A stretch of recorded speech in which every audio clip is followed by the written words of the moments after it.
Radio Land. Is that? That's an old school. Hello out there in Radio Land. Hello, Internet. Thanks for tuning in. We're here in Salient Points. It's a new show. It's sort of a debate type of discussion, the latest news. We're trying to keep a short, concise, quickies on the quick topics, trying to keep you guys entertained out there. I know you guys have a lot of choices, so thanks for tuning in. Thanks for giving you some time. I try to respect your time out here. My name is Carlos Macias. You can find me on Twitter on at Aduce Clean, and I have here with me Dalan Kirkwood. You can find me at _Zasha_. Oh, nice! You just created this Twitter. Yeah, right? I did. You just created this Twitter. So let's start us off, Dalan. What's the biggest news this week or today? I should say, or in recent times. Well, most recently, the thing that actually threw me off was this thing about Microsoft and their little Xbox. They kind of made a small announcement. It was an unofficial announcement. Okay. What was the name of this I think it was guy? an interview, right? It's an interview because they're kind of trying to pimp up the Xbox One launch, Xbox One X launch, and they're having interviews about what the future of Xbox and all that is. Yeah, because personally, I feel that their sales have been down, and I guess Phil Spencer could see it coming, so he was trying to find out 2 to 1. 2 to 1. 2 to 1, meaning if if the last figures are correct, is the PS4 is like at well, I don't know if it's correct. Sony said it, so it was I think they were like at 68 million or something like that. Something so high. if it's 2 to 1, that means the Xbox lies around like 30 million. Either way it goes, 30 they're million. beating Xbox, no joke. Okay, so what's this that we're hearing from Microsoft that you read? From Microsoft, I guess the interview was Phil Spencer making the quote, not even an actual official thing, just more of a statement. We do not rule out one day bringing Microsoft-owned first-party games to other platforms. Bomb, And, yeah, which is it was kind of a bomb. And Microsoft you're thinking bomb. like, hey, everybody's got a platform that they have exclusive games for. So if you're going to other platforms, it's like suddenly you just sold out. What happened? Well, it's kind of like the Sega thing, right? That's the fear. The fear is that Sega was like, we're going third party, but everything's going to be okay. Everything was not okay. No, it wasn't. It was not okay. We believed, and we got a Jet Grand Radio sequel on Xbox, and we got Shenmue 2 came to Xbox, and we got Panzer Dragoon Orta, and different. But where is Sega now? Where is Sega now 10 years later, a decade later after this decision? The part that made this particular news so big was that somebody somewhere on the internet, I guess Twitter, decided to implode the conversation by just mentioning the fact that what if Xbox One games went to the PS4? Yeah. Would they even accept that? Would PS4 actually pick up? I don't see why they wouldn't, man. I don't see why. I mean, you could bring it back to the whole Sony is kind of picky about like the cross platform play, but that's because they're like king of the hill right now. So I think Nintendo. They could do that. I think I said Nintendo. Sorry, Microsoft. I think Microsoft is like, please let us play in your playground.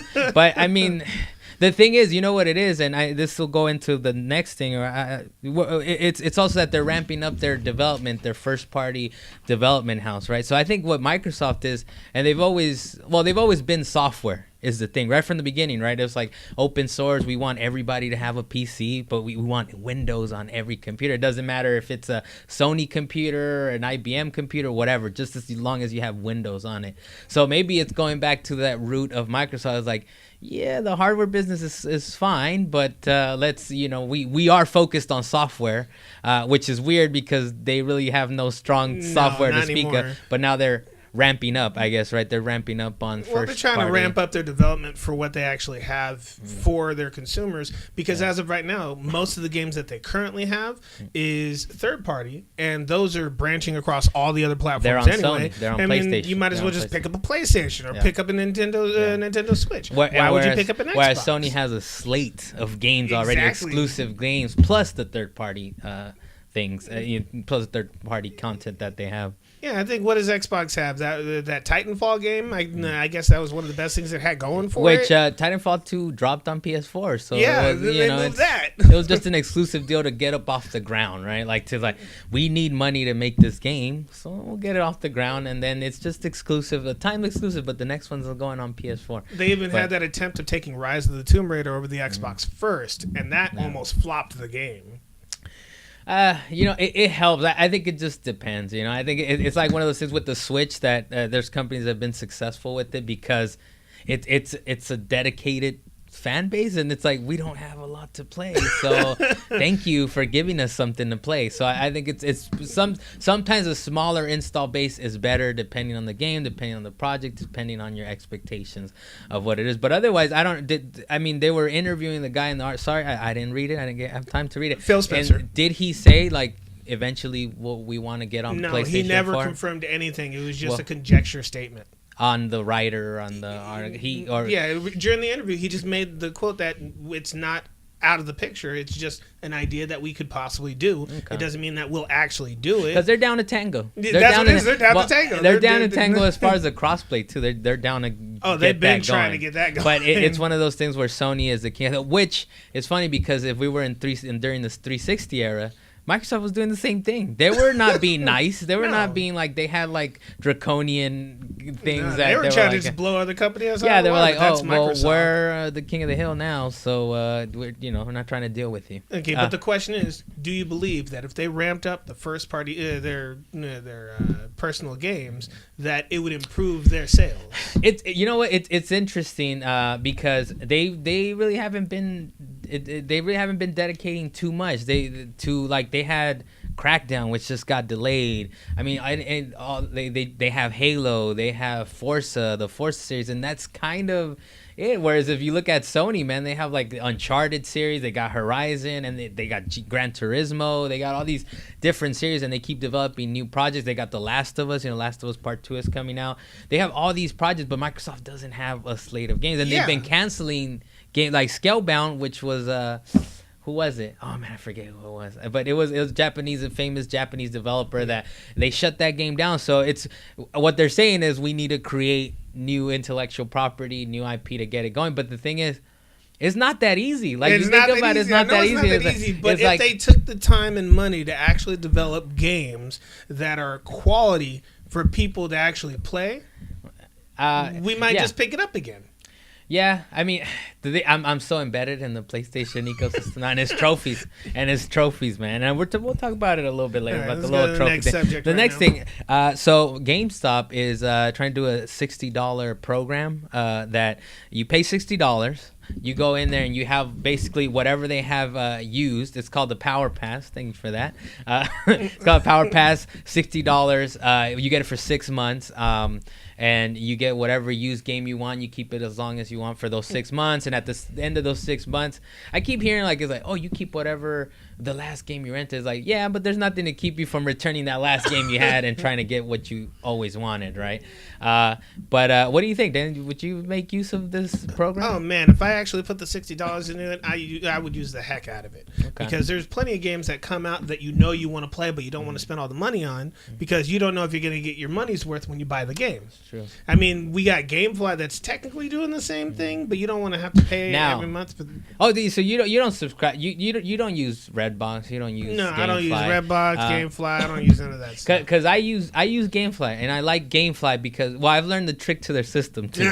So it's like I think I paid like $25 for 2 games. I can have 2 games out at a time, and it's I like it because I figured out the system was like as long as I get it back in time within like 2 days of like before they ship out the new game. They used to be really good about it. So I would be able to get a day one. Like they would ship it a couple days before or the day before, and I would have the game at my doorstep on a Tuesday or a Friday. Now they do Friday releases, Tuesday and Friday releases. And I still use it. I've been like a member for like 4 or 5 years or whatever. And it's like, oh, feel free to sponsor us, GameFly. But appreciate it. I appreciate it. But I think it's a fair. It's a good program. I like it. The difference with this and like the Power Pass with GameStop and this one is. GameFly is you can get new games, like you get them the week of release or a day after release, but with GameStop you're gonna have to wait like a week and a half once people start used games. Right? Once people start trading the used games. I think the worry with the GameStop thing is inventory, man. I mean, I don't know if you remember, but there was a time when Blockbuster and Hollywood Video was around. You show up and where's the game? Everybody rented it already. You only got so much stock. So I mean, I think I was reading somewhere. I should have read a little deeper, but I couldn't figure this out. But that you should be able to go to any store, any GameStop, and get picked from their inventory. But I was reading somewhere it's like you have to get from that specific store. But if it's that specific store, I wouldn't do it because, like, you know what? No. Well, from my understanding, GameStop still has the ability to actually have one store send a game to another store. You just have to wait. Or you go to the other stores. Or you I don't think they would go that far with it. I think they're just like, this is what we have in our inventory. They have it at the other one. I mean, they're not gonna hold it for you. Just if you get there on time, they'll just come pick it up. So I think it should be interesting, but honestly, they're grasping at straws at this point. They're grasping at the idea of trying to compete with GameFly. Wait, they're grasping, and it goes to the idea that, I mean, Destiny 2 just recently came out that it was like 50% of the sales from Destiny 2 were digital.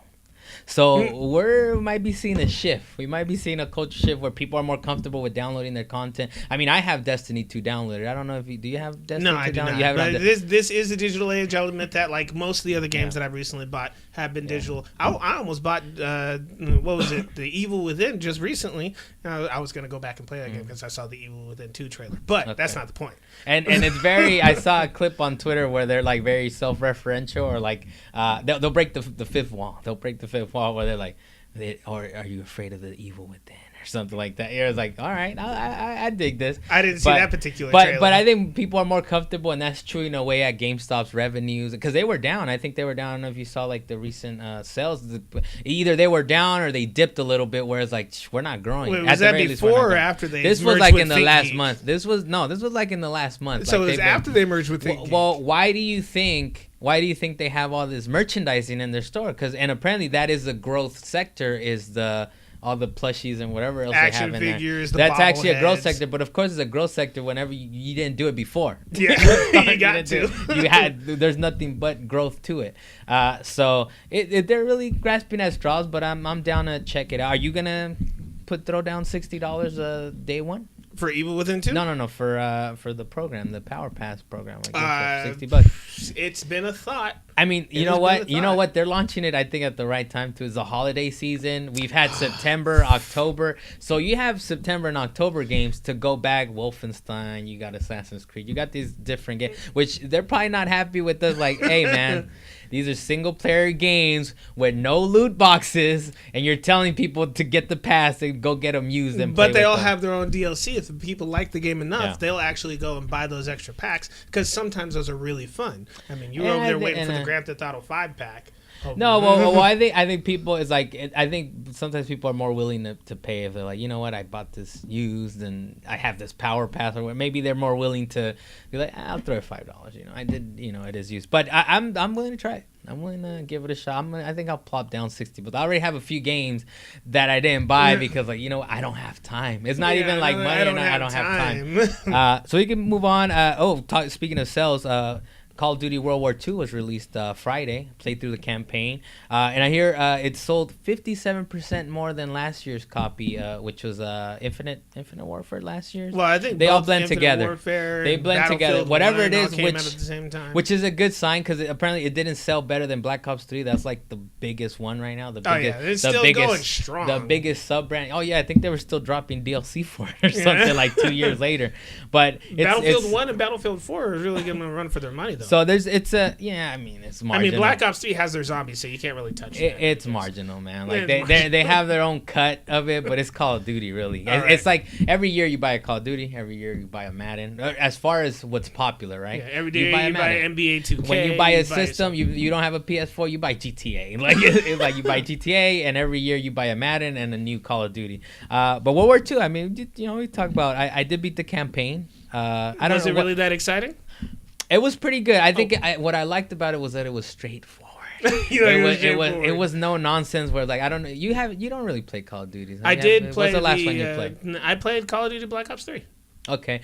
Well, even in Black Ops 3, it was like the whole robots thing, the whole Terminators, this, and that. And it's like, go here, go there. And it's a whole world expand. Like, you're running back and forth throughout the world. Yeah, I'll admit, I didn't finish it. I got like a quarter of the way through the game and I dropped it. It's too busy. It's too busy. You love that word. So I welcomed World War II. Like, it's just like, get here from point A to point B. You're trying to get into the trenches. They're you're telling trying to a story. Clear out this. They're telling a story, and I think it was effective for the most part. It was a pretty good story, but it is very like run of the mill, typical like Band of Brothers. Even though Band of Brothers is a really excellent show, but when you have the straightforward story, though, you could stay on track. It helps you get to the end of the game. I do. You don't start getting tired of the story because it's over there trying to run around the bush. It is like I redboxed it. How long did it take you? It took me maybe like 5 or 6 hours, which to me is fair. To me is fair. I think, and Call of Duty is like the best package of any game. Really, it's like. I'm not a fan of Call of Duty that much, but every year it's like my popcorn flick, my summer blockbuster Your popcorn flick. Like I'm gonna check it. I want to see the campaign. I don't get into the multiplayer or the zombies. It gets returned but then back. You got me curious because you're saying all this. What was your thing about Infinite Warfare?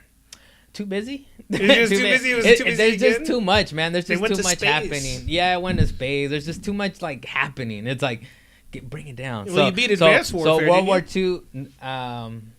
No, actually, no. They got real busy. Advanced Warfare I didn't beat. Infinite Warfare I didn't beat. Black Ops 3 I don't think I beat. The last one was probably like, I don't know, Modern Warfare 2. No, but you could beat Far Cry 3 though.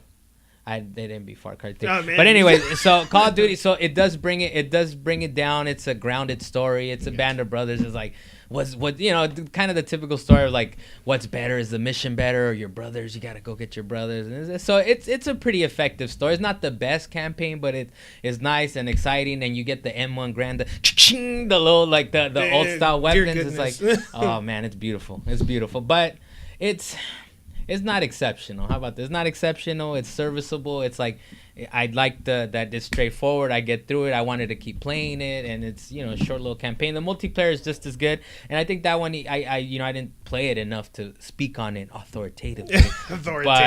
But multiplayer, I like it. You're going back to Call of Duty 3, kind of like the World War II setting. It's not very it probably does get more complicated the better you are. And they're doing World War II zombies?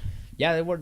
I didn't mess with that. I say just campaign. Yeah, they did it. A little bit of multiplayer, and zombies apparently is pretty good, and it's been good. It's complicated. You do all these different puzzles. But that was it. And I did get to the loot crate thing that people were saying is disrespectful. It's disrespectful. If it was in the campaign, I thought it was in the campaign, but it's not in the campaign. You're in multiplayer. So the lobby system is actually pretty cool. The way it works is like you're actually walking around a campsite. So you're at a campsite, and when you upgrade, you walk around to different areas. I think you could do it through the menu too, but it's actually like, Destiny. How about this? It's like a hub. You're in a hub, and then you jump into a match, right? And while you're messing with your stuff. Yeah, so it's actually pretty cool. You need a better matchmaker. And one of the things is a loot crate. So a loot crate is like what do they call it? Like a supply box. They drop a supply box from the air. It reminds me of Metal Gear Solid or Peace Walker, the sequel. No, Peace Walker. 5. No, that was the thing that you took them into the air. Fulton, that was the Fullerton system. But and this one you drop the box. It's like I would get it would be disrespectful if it was in the single player. And I mean, what are you disrespectful about? It's a campaign, right? No. But whatever it is, it's in the multiplayer lobby, and they drop a supply crate, and that's it. It's in the multiplayer. Now, and this actually wanted to roll into another subject because I know it's been happening a lot for most of these games, and for me it's very irritating to actually put loot crates into a lot of these games. Like, for example, what was the other one? Well, that's just part of the system culture, now. I guess. That's part of the culture now. It's and part of it is we'll see how it plays out with GameStop, with this whole used games initiative. It's like, you see what we're talking about? You guys are buying used games. You are not buying these games. Like, you are not buying them. But Need for Speed with loot? Well, you know what Need for Speed. And that's randomized. That's like you're getting some of the optimization, the things you put in the car, the boost and all that stuff. So that's part. It's unfortunate, but you know what it is? It some of it is just games Cosmetic. are so expensive, man. Games are expensive, and they're relatively cheap, and it's hard to tell someone that $60 is not a lot of money. You just contradicted yourself. Well, no. It's how about this? I probably messed up. So it's hard to tell someone that $60 is cheap, but it's expensive to the lower class citizen. It's expensive, but at the same time, games have stayed relatively cheap. They really have $60. That's right. It hasn't really increased in price. As a matter of fact, most of the digital ones have actually dropped in price, which has been pretty cool. Well, yeah, it's been pretty cool for you, but then the campaign. See, like, I don't want to take the side of like, let's think of the business side, but there's a reality to it. These are businesses that are trying to stay sustainable, and they're trying to keep going. So they got fans, but they want to have good. You know what it is? It's like they make a campaign and it's like, well, they can't. They find this loot system where it's like, oh, well, we can randomize stuff and they can get this and we can make more money off of it. I wish they could just do both. I really wish they could. They're trying to do both. I think they're trying to do both, man. I think they really trying, because I don't think they're evil necessarily. Maybe the publisher, I don't know. Maybe the publisher is like, we're trying to make money. The publisher's evil. Let's not talk about EA. Moving on. It's two things though. It's two different things, right? It's one that some of these companies, yeah, they're stretched pretty thin, right? They're stretched pretty thin. It's like 200 plus people working on a game, and it's like, we need to sell 10, 15 million copies, but games are not selling 10, 15 million copies, and there's people waiting on sales before they even buy it, so that's less money into their pockets, right? You can't see me shake my head. I can't. But it's one of those things where like there's a business reality. So there's some companies that are like, they need to sell 15 million copies, but they're not, and it's expensive to create these assets and everything. So one part is some of these they're just trying to stay alive. Other companies are like, well, we're a company, we're gonna try to make as much money as possible out of everything you got. This is how I feel about Assassin's Creed. But that's so, and I don't think either one is a bad thing. You know, it's like it is a business. It's not a charity. It's not like we love you guys. Well, we're not saying that it's a bad thing, but it does upset a lot of people who want to have cheaper video games and to be able to try these things for the first time. You can't, and not at the quality. So you can't ask for cheaper games and to still have 4K HDR. It's just they have to have something that sells and gets the money so they could create. Well, there was one. The Hellblade developers was kind of talking about that, right? It's like we did it. Senua's Vengeance. Or yeah. So they Sacrifice. So what they called it like small AAA or something like that, like because it was like 20 people that worked on the game. And it boomed like crazy. And it was great, and I think it sold, and because they self-published, I think, so it was like they're in charge of the money. They're bringing it all in. But in that sense, this is an experienced developer that's been making games for 10, 15 years. So they're good at what they do, and they kept the project small. And the scope of the game is like very like narrow. It's not an open world. It's not a GTA. But it does look incredible, and the sound is great. And it's like that's the type of game we might be getting going forward. They even took one of their motion capture actresses from inside the company, which was awesome. She was the one that was working on some of the motion capture. And they were just like, you know what? You're doing a better job than the other actresses that we were trying to pick up. Let you do it. Whatever the case may be, I think that's kind of the future that we're looking at. You know, if you know, we'll still get single player campaign games, but we can't be upset that they might lower quality or a that little they bit. drop loot boxes into the game. Oh, you know, man, but see the reality. I could just evade the loot boxes. I don't have to. But I think that was the EA that they were talking about. It's like. We one thing is what you want. The other thing is what you do. So there's a difference between what you're saying and the reason they have the loot boxes. People are buying them. People regardless. Are paying. So speak with your wallet. If you don't want it, speak with your wallet. I think so. I think that's why Ubisoft has that stupid Uplay thing. Yeah, that's a whole different thing. Yeah, but they're trying to track. Everybody's trying to keep track of you. How about that? That's what that's about. All right, the next thing. So Destiny 2. I didn't pull up. It's been a while, but so Destiny 2. The next. We're big Destiny fans. Just so people know that we're for big the Guardians. For the Guardians. So Destiny 2. The next expansion 1. What is it? Osiris. No, I don't remember the name. Big Destiny fans we are that we don't know the name, but it's coming out December 5th. How about this? December 5th, I'm there. All right. It's we're definitely picking it up. It's going to be preloaded. It's going to be there. But yeah, so one of the interesting things is the level's going to go from 20 to 25. So I've heard. 20 to 25, and I think the light level is supposed to jump to 250 or something like that? Well, it's already at 305. Yeah, it's supposed to jump to 350. Maybe. Yeah, but the interesting thing is, I don't know if a lot of people caught it, but it said, and we're going to do a raid activity. Or it said it in a way where it's like, they're not saying it's a new raid. They're saying raid activity. I'm like, no. Well, it is actually a big place. If anything, they could actually add to the pyramid that they have. They can. It's a big place. If you guys haven't done the raid, it's a big, humongous place. There's an underground. There's like different. It's like a game show. It's sort of like a game show. There's so many doors that you could have went through. So if they add to it, but really, let's just get a new raid. All right, let's just get a new raid. We might go deeper into the whole facility. That'd be awesome. Yeah, and it's weird, right? We did talk about this. I hope I'll get the other episode out, maybe. But we did talk about the raid, how we didn't like it as much as the original raid. Well, at least I didn't. Maybe you did. The raid itself it lost a lot of aspects of what a raid could be in Destiny. It is a raid though. It is still a raid. It's still good. But then you lose faith in that raid. It's good, but we've had the Taken King, and we've had Wrath of the Machine, and we've had the Samboni, and all this other that was part of the Wrath of the Machine. So we've had Crotas. That is part of the Wrath of the Machine, right? But so the wording of it is a little suspect to me. So I hope when it comes out, they give us a real raid, man. Like I understand it's not easy to get a raid going, but they need to make a new location, give new us a scenery, raid. How about this when and new mechanics? How about this when Destiny 1 came out? So it came out September, December. There's a new raid. It was called Crota's End. Maybe one of the worst raid, not worst, but it was so. Yeah, it was fun, but it was probably not as good as the. It wasn't as good as the rest of them. It wasn't as good as definitely the first one, Vault of Glass, but it was also very exploitable. So maybe that's why they're like. We'll get there. We'll give you another raid, but I hope it's a raid. So it's upsetting, but you hope it's a full raid. All right. So we're moving on. Next one. These are just quick ones. We're trying to get our thoughts out real quick on this one. Trophies for cash. So apparently Sony is trying to get involved with the thing. It's kind of crappy, man. It's kind of crappy. It's crappy. I don't know how you. And you have to sign into their rewards program. So you have you have your trophy list, and then you have to actually sign into the Sony rewards or whatever it is. And it's not retroactive. So once you sign up and you link your account, you have to earn new trophies. Yeah, you have to earn new. Oh I'm not a trophy whore like that. Though. I can't do that. And I think it was for 1,000 bronze, you get like 10 points. Basically, you got to get like 10,000 points for like a $10 gift card or something. Like a PSN credit.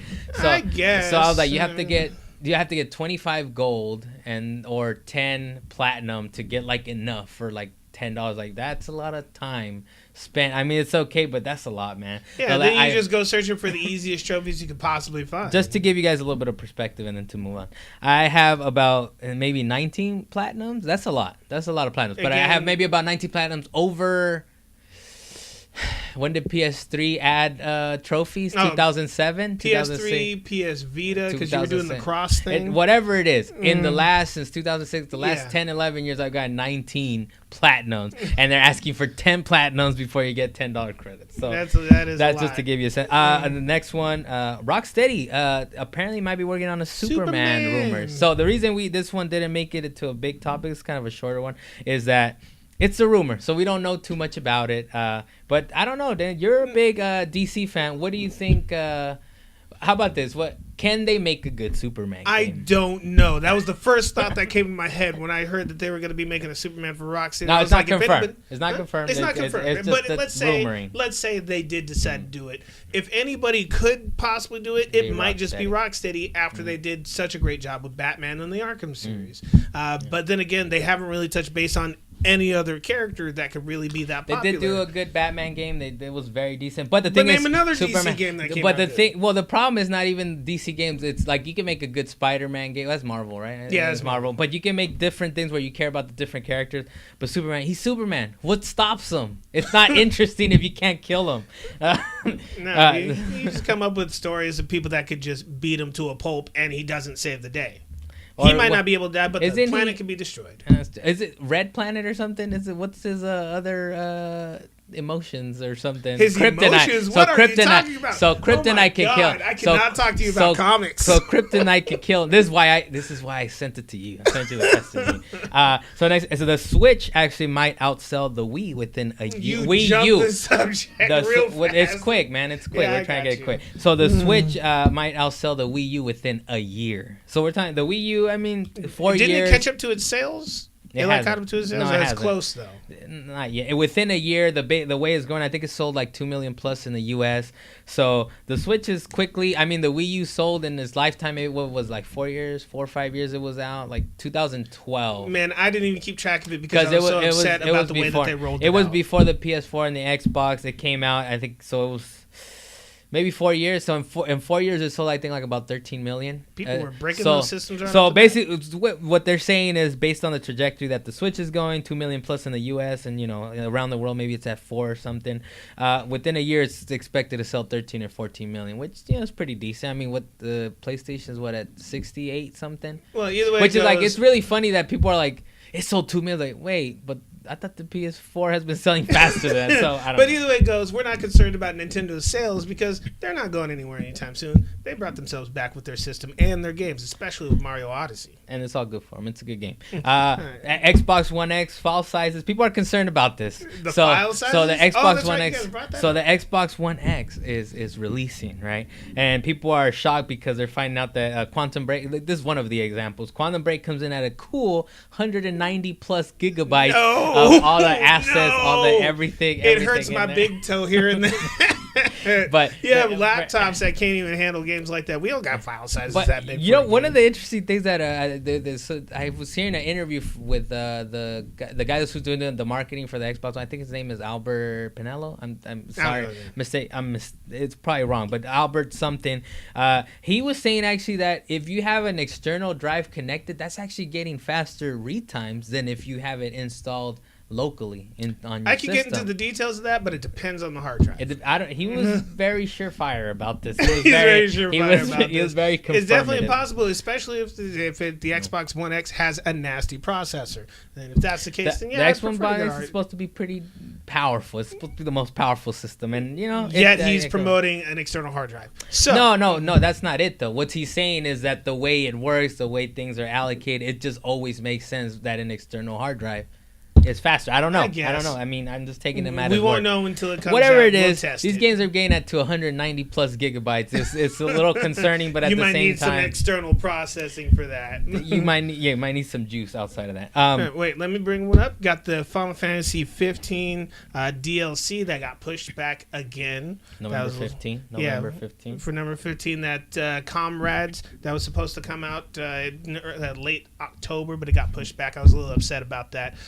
But Carlos, how'd you feel about this? I could care less, to You be could honest. care I could care less, less. I mean, But it's I never, multiplayer. You love your co-op. I never did beat Final Fantasy 15. I haven't beaten it. I might get around to beating November 15. We'll not get to it. Yeah. We'll not get to that date. But it's fine. I mean, it's fine. Maybe I do jump in with you guys. I mean, we'll see how the requirements are. Is it paid? Or is it free? It's free. You It's just free. get it once. I was for the seeing DLC. something that was talking about that it wasn't free or something. No. There are certain aspects of it that aren't free, but for the most part, it's free. You can just play it for free and still get to play with your friends. Not that pumped, to be honest. I am Not very I pumped for am that, sure but you are very excited about Okay, this. well, I'm not overly excited, but I'm excited for the fact that I enjoy the Final Fantasy 15, and I'd like to see what it does for its first real attempt at a Final Fantasy multiplayer. Please do carry me on this Comrades DLC if it's a thing where I have to level or something. One more thing, and then we'll get to the last thing. WoW. I don't know if you're a fan of WoW. I'm not that big of a fan, but WoW apparently is reverting to vanilla, or they're gonna have a vanilla server of Their the old old school school servers. server. One of the ones that caught my eyes though, because BlizzCon just happened this last weekend, so this is Right. part of the things that came out of it.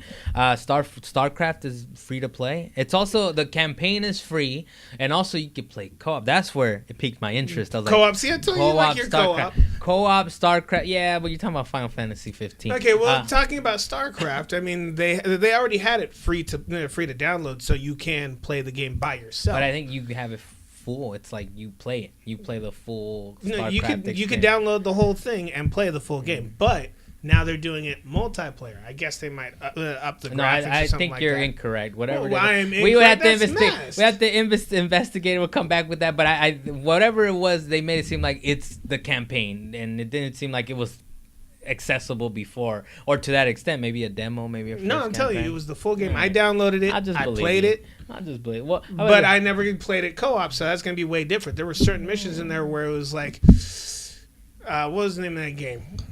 I can't remember the name of the game that I had actually played. But either way, Armored Core. Armored Core was a terrible game to try and play by yourself. All right, good job just bringing Yep, up a I brought random up a random game. The final If question. anybody knows what I'm talking about, Armored Core, very difficult to Final get through by question to yourself. leave our listeners with. You grabbing that Xbox One X? It is launching tonight or today or tomorrow, whenever it is. November 7th. No. All right.